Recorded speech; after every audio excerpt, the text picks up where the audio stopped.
Hey Kerry, this is a special video for you, and I got to make it fast because I only have probably a couple of minutes to be able to send it to you. I'm working on some puppets to put on a show for kids in the neighborhood, and I'm trying to get a special effect. This is my first little puppet. It was kind of like a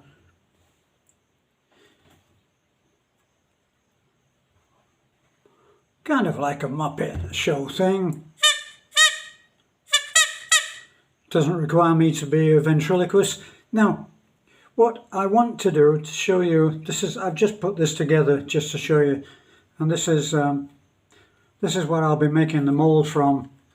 This is made in what they call air dry clay here. I'll be able to sculpt this a little bit better, but you can see. And that's how I've gotten so far.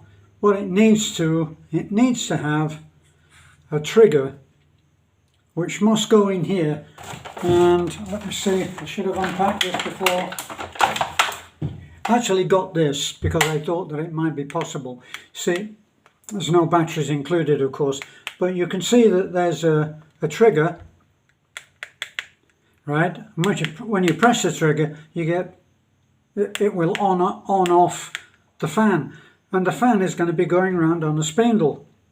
Now, my silly idea, how can I show this to you?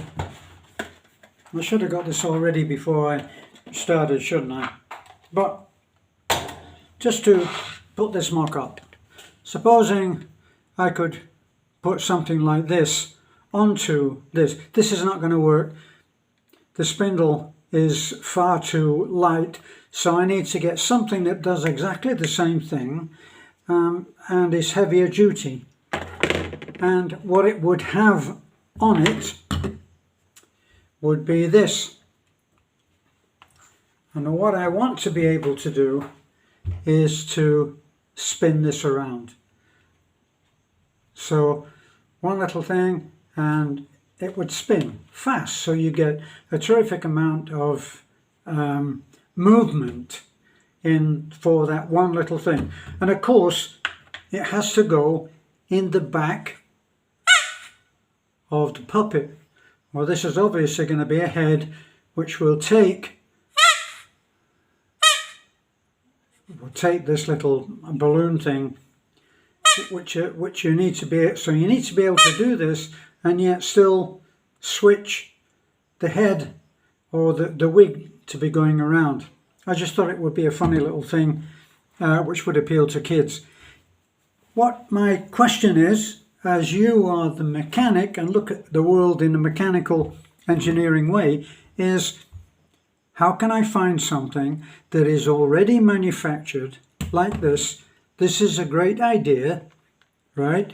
I would, if this was a stronger spindle, I bought this on the spur of the moment so that I could at least take it apart and learn how this is going to go. So I'd need a trigger, I'd need a tiny little motor with a spindle that could be attached to a disc which would have the wig on it. And the wig, this is not necessarily the wig, but the wig could go on something like this.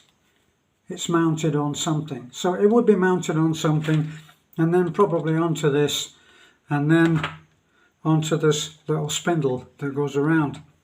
So that's my problem. Can you suggest anything that I can buy? I don't know, in one of those little blenders, mixers that they use to make up custard and all of that stuff in the kitchen, which would basically be this. I mean, all of this casing is just that, casing, and if you put it up to the light, there's really not very much in there. What can I use? I look forward to hearing your suggestions.